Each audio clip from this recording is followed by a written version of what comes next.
بنیر، سوات، دیر، چترال وغیرہ میں سیلاب کے آنے کے بعد جہاں دیگر تنظیمیں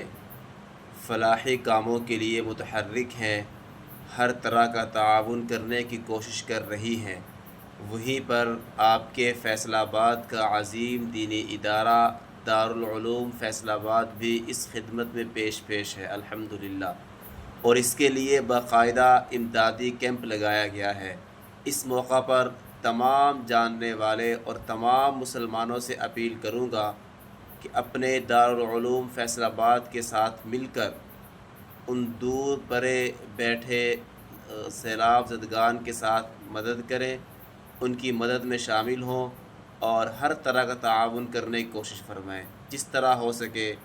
خیموں کی شکل میں، نقدی کی شکل میں، اسی طرح راشن کی شکل میں، کپڑوں کی شکل میں، جس سے جس قدر ہو سکے اپنی خدمات ضرور پیش کرے، اور اس کے لیے اپنی خدمات پیش کر رہا ہے دارالعلوم فیصل آباد، جو ایک بااعتماد ادارہ ہے، اور اس کی ذمہ داری ہر طرح کی اٹھائی جا سکتی ہے۔ اللہ تعالیٰ سے دعا ہے اللہ تعالیٰ جلد ان بے کسی کو دور فرمائے